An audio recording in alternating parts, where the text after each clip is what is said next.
అన్ని జిల్లాల కంటే ముందు స్థానంలో ఉన్నది.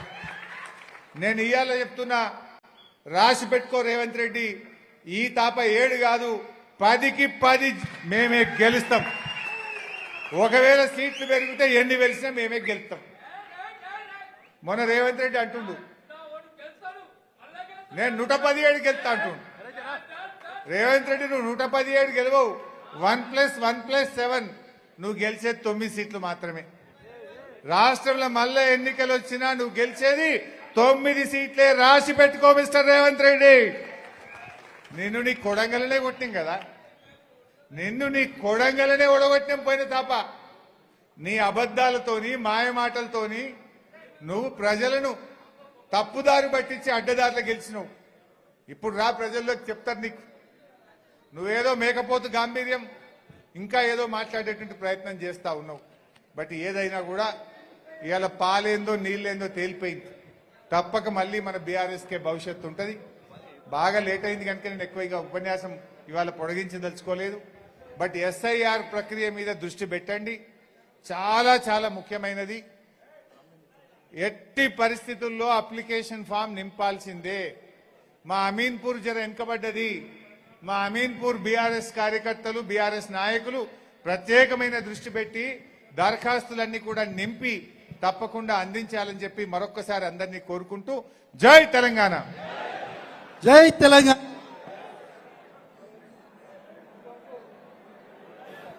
హలో, మరి ఈరోజు మన సర్ కార్యక్రమానికి విచ్చేసినటువంటి మాజీ మంత్రివర్యులు, మరి ఈ కార్యక్రమానికి విచ్చేసినటువంటి చైర్మన్లు, కౌన్సిలర్లు, మాజీ ప్రజాప్రతినిధులు, ఉద్యమ కార్యకర్తలు, ప్రతి ఒక్క కార్యకర్తలకు, మహిళా కార్యకర్తలు, మీడియా మిత్రులకు వచ్చి ఈ కార్యక్రమాన్ని విజయవంతం చేసినందుకు మీ పేరు పేరు నా ధన్యవాదాలు.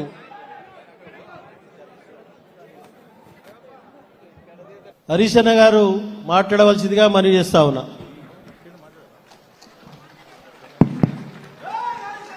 జై తెలంగాణ, జై తెలంగాణ. కేసీఆర్ గారి నాయకత్వం, కేసీఆర్ గారి నాయకత్వం. జోహార్ తెలంగాణ. శాసనసభ్యులు మిత్రులు గూడెం మహిపాల్ రెడ్డి గారికి, మన నియోజకవర్గ ఇన్ఛార్జిగా ఉన్న మిత్రులు ఆదర్శ్ రెడ్డి గారికి, గౌరవ మాజీ శాసనసభ్యులు పెద్దలు సత్యన్న గారికి, మన ఉమ్మడి మెదక్ జిల్లా ఎన్నికల మరియు మెంబర్షిప్ ఇన్ఛార్జిగా ఉన్నటువంటి పార్టీ ప్రధాన కార్యదర్శి బాలమల్లు గారికి, తమ్ముడు ఎర్రోళ్ళ శ్రీనివాస్ గారికి, శంకర్ యాదవ్ అన్న మాజీ కార్పొరేటర్ గారికి, సోమరెడ్డి గారికి, శ్రీకాంత్ గౌడ్ గారికి, బాలరెడ్డి గారికి, మన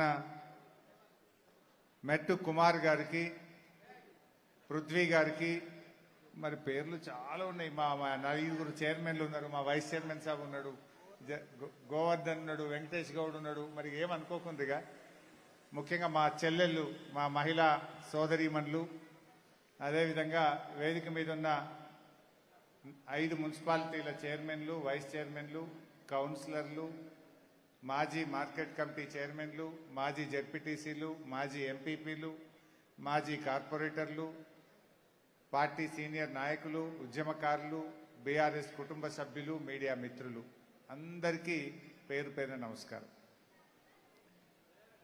ముందుగా ఆలస్యంగా వచ్చినందుకు మీరు నన్ను మన్నించాలి. తప్పని పరిస్థితి అయింది. ఆ రేవంత్ రెడ్డి నిన్నేదో మాట్లాడితే గట్టిగా ఈద్ కా జవాబ్ పత్తర్ సే దేనా అన్నట్టు మరి తెలంగాణ భవన్లో ఆయనకు గట్టిగా సమాధానం చెప్పి బయలుదేరి వచ్చే వరకు లేట్ అయింది. లేట్ అయితే అయిందేమో కానీ దారి వెంట మా మధు, మా శ్రీకాంత్ ఖచ్చితంగా నువ్వు బండి ఎక్కాల్సిందే ర్యాలీలో అన్నారు. ర్యాలీ ఎక్కితే 1.5 గంట సేపు పట్టింది.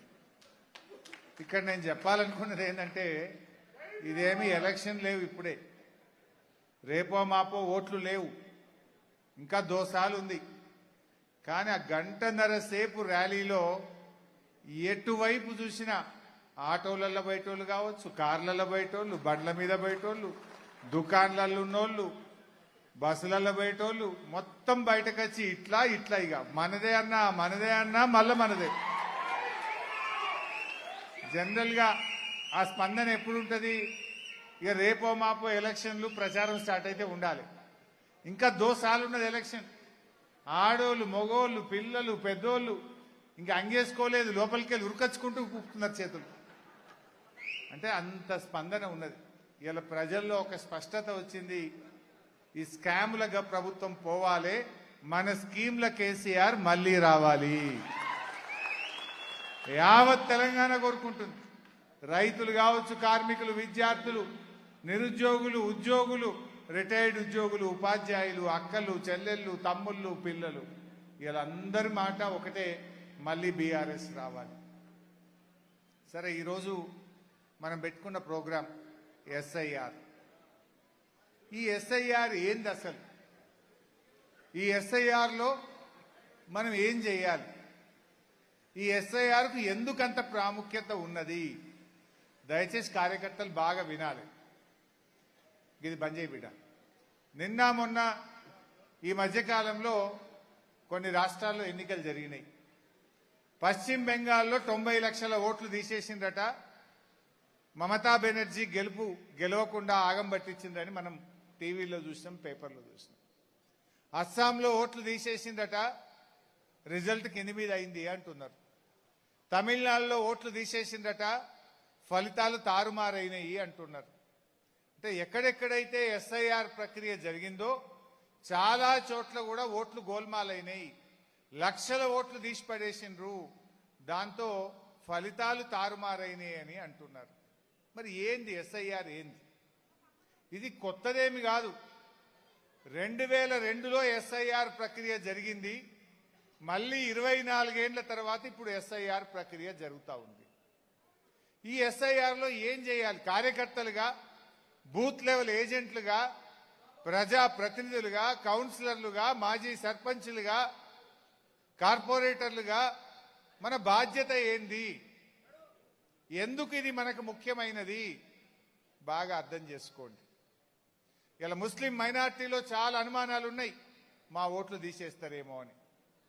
మరి ఏంది అసలు? దీన్ని మనం ఏం చేద్దాం? మీ అందరికీ అప్లికేషన్ ఫామ్లు వచ్చినాయి. గ్రామాల్లో అయితే అంగన్వాడీ టీచర్లు, మున్సిపాలిటీల్లో అయితే ఆర్పీలు, జిహెచ్ఎంసీ పరిధిలో కూడా ఆర్పీలు మీకు ఎన్యూమరేషన్ ఫామ్లు తెచ్చి ఇవ్వడం జరిగింది. ఇందులో ఎన్యూమరేషన్ ఫామ్లు నింపి తిరిగి ఇచ్చిన వాళ్ళు ఎందరో చెయ్యొద్దండి ఒకసారి. మీరు ఇయ్యలే వాపస్. నేను ఇప్పుడే లిస్టు చూసిన. పటాన్ చెరువు కాన్స్టిట్యున్సీలో దరఖాస్తులు నింపి వాపస్ ఇచ్చింది రూపాయికి 10 పైసలే ఇచ్చిండ్రు. నువ్వు ఇచ్చినావా కుమార్ యాదవ్? నువ్వు ఇచ్చినావా? 10 పైసలే ఇచ్చిండ్రు. ఇంకా 90 పైసల మంది అప్లికేషన్లు ఇవ్వలేదు. అంటే విషయం ఏంటంటే, దరఖాస్తు ఇవ్వకపోతే మీ ఓటు హక్కు ఉండదుగా. ఆ ఫామ్ భర్నా जरूर देना. अगर से फॉर्म भर के नहीं दिए तो तुम्हारा वोट निकाल देंगे. ये बात सीधा सीधा आप समझने की जरूरत है. फॉर्म नहीं भर के वापस नहीं दिए तो आपका वोट निकल जाता. అందువల్ల ఎట్టి పరిస్థితుల్లో ఫామ్ నింపి ఇవ్వాల్సిందే. దానికి లాస్ట్ డేట్ 24వ తారీఖే. మీరు ఫామ్ ఇవ్వడం ఎంత ముఖ్యమో, ఇచ్చిన ఫామ్ను మళ్ళీ వాళ్ళు ఆన్లైన్ చేయాలి. 25వ తారీఖులోగా అంగన్వాడీ టీచరు, ఆ బూత్ లెవెల్ ఆఫీసర్ ఆన్లైన్ చేయాలి. ఆన్లైన్ చేయకపోతే ఓటు పోతుంది. మరి ఫామ్ నింపాలంటే 1,00,000 ప్రశ్నలు అడుగుతున్నారు, డౌట్లు వస్తున్నాయి. ఎట్లా? అప్పుడు బీహార్లో ఓటు ఉండే, అప్పుడు నాకు బెంగాల్లో ఓటు ఉండే, లేకపోతే దుబ్బాకలుండే, జైరాబాద్లుండే, నారాయణ్ ఖేడ్లో ఉండే, ఇప్పుడు నేను పటాన్చెరులో ఉన్నా. మరి నా ఓటు ఇక్కడన్నా అక్కడన్నా? ఇప్పుడు నారాయణ ఖేడ్లో వచ్చి పటాన్చెరులో చాలా మంది ఉంటారు. మరి వాళ్ళ ఓటు ఎవరు ఎక్కడ రాసుకోవాలి? నారాయణ ఖేడ్నా ఇక్కడన్నా? అప్పుడు నారాయణ ఖేడ్లో ఓటు ఉంది వాళ్ళకు, పటాన్చెరులో కూడా ఓటు ఉన్నది. ఇప్పుడు వాళ్ళని అడుగుతారు, నువ్వు ఇక్కడ ఉంటావా అక్కడ ఉంటావా? ఇక్కడనే ఉంటా అంటే ఓటు ఇక్కడనే నమోదు చేయాలి. పోయినసారి ఓటు నారాయణ ఖేడ్లు ఉందనుకో, 2002లో 2002లో నీకు ఓటు ఎక్కడుంది, అప్పుడు ఆ నియోజకవర్గ నంబర్ ఎంత అని అడుగుతారు. అది ఎవరికి తెలియదు, గుర్తుండదు. దాన్ని మీ బిఎల్ఓ కానీ మన బిఎల్ఏలు వెతికి పాత ఓటు ఎక్కడుంది, ఆ నియోజకవర్గ నంబర్ ఎంత, వాళ్ళ తల్లి తండ్రి లేకపోతే నాయనమ్మ తాత వాళ్ళతో దాన్ని ఫ్యామిలీ గ్రూపింగ్ చేసి రాయాల్సి ఉంటుంది. ఇదంతా జర కిరికిరి వ్యవహారం ఉన్నది. కానీ ఇలా ఒక్క ముచ్చట మాత్రం చెప్పదలుచుకున్నా, మీరు తప్పు నింపినా ఒప్పు నింపినా దరఖాస్తు ఇయ్యింది. దరఖాస్తు ఇవ్వకపోతే సీదా ఓటు ఎత్తేస్తాడు. నింపి దరఖాస్తు ఇస్తే తప్పు నింపినావనుకో వాడు నోటీస్ ఇస్తాడు, నిన్ను అడిగినాకనే నీ ఓటు ఉంచాలన్నా తీయాలన్నా తీస్తాడు. ఫామే ఇయ్యలేదనుకో ఎత్తిపడేస్తాడు. దరఖాస్తు ఇచ్చినావనుకో నీకు డౌట్ ఉన్నా అనుమానం ఉన్నా నింపొచ్చినా నింపరాకపోయినా నీకు తెలిసిన కాడికి దరఖాస్తు నింపు, కాగితం ఇయ్యి. కాగితం ఇచ్చినామంటే నీ ఓటు ఆడిపోదు. నీకు చెప్పకుండా, నీకు నోటీస్ ఇవ్వకుండా, నీతో మాట్లాడకుండా నీ ఓటు తీసే అధికారం వారికి లేదు. కొంతమందికి ఏమంటారు, అరే నేను మొన్ననే గుమ్మడిదల్లో ఓటేస్తే మళ్ళీ నేను ఇదేం కాగితం నింపాలి. అరే 2 నెలల కిందనే ఓటేసినాయి కదా గుమ్మడిదల కాడ, మరి మొన్ననే ఓటెత్తి మళ్ళీ కాగితం నింపుడు ఎందుకని డౌట్ వస్తుంది. నువ్వు మొన్న ఓటేసినా నిన్న ఓటేసినా, మున్సిపాలిటీలు వేసినా, ఎమ్మెల్యే ఎలక్షన్లు వేసినా, ఎంపీ ఎన్నికలు వేసినా, నువ్వు ఎన్నిసార్లు ఓటేసినా ఇప్పుడు కాగితం నింపితేనే నీకు ఓటు, లేకపోతే లేదు. మరి చాలా మందికి నింపరాదు కదా. బీహార్కి వెళ్ళి వచ్చి ఇదేమో తెలుగులో కాగితం ఉండే, వాళ్ళు ఎట్లా నింపాలి? ఛత్తీస్గఢ్కి వెళ్ళి వచ్చే వాళ్ళకి తెలుగు రాదాయే. మన పెద్ద మనుషులు కూడా వెనకట చదువుకోని వాళ్ళు ఉన్నారు, మరి వాళ్ళకి ఎట్లా నింపాలి? ఎట్లా నింపాలంటే మన బూత్ లెవెల్ ఏజెంట్లు నింపాలి. అగో మరి బూత్ లెవెల్ ఏజెంట్లు మనం పోతే అంగన్వాడీ వాళ్ళు లేకపోతే ఆ బూత్ లెవెల్ ఆఫీసర్ మనకు సహకరించరేమో కదా. బరాబర్ మీకు సహకరించాల్సిందే. ఇది రాజ్యాంగ ప్రక్రియ. ఎన్నికల కమిషనే రాజకీయ పార్టీలకు ప్రతి బూత్లో అధికారికంగా ఒక ఏజెంట్ పెట్టుకునే అవకాశం ఇచ్చింది. బాజాబ్తా మీరు బూత్ లెవెల్ ఏజెంట్ వెంట వెళ్ళాలి, దరఖాస్తులు నింపాలే, ఇచ్చే అధికారం మీకున్నది. మిమ్మల్ని రావద్దని కానీ మీరు ఫాములు నింపద్దని కానీ చెప్పే అధికారం వాళ్ళకు లేదు. బూత్ లెవెల్ ఏజెంట్లుగా మీకు అన్ని హక్కులు ఉన్నాయి. నాకు తెలిసి మైపాల్ రెడ్డి గారు ప్రతి బూత్లో కూడా ఏజెంట్ పెట్టిండ్రు అని అనుకుంటున్నా. బూత్ లెవెల్ ఏజెంట్లు ఒక్కసారి చేయొద్దండి. ఇక్కడ ఎంతమంది ఉన్నారు? రైట్. సో ఈ బూత్ లెవెల్ ఏజెంట్లుగా మీ మీదనే చాలా కీలకమైన బాధ్యత ఉంటుంది. మీరు కొంచెం దయచేసి క్రమశిక్షణతోని బూత్ లెవెల్ ఏజెంట్లు ఫాములు నింపి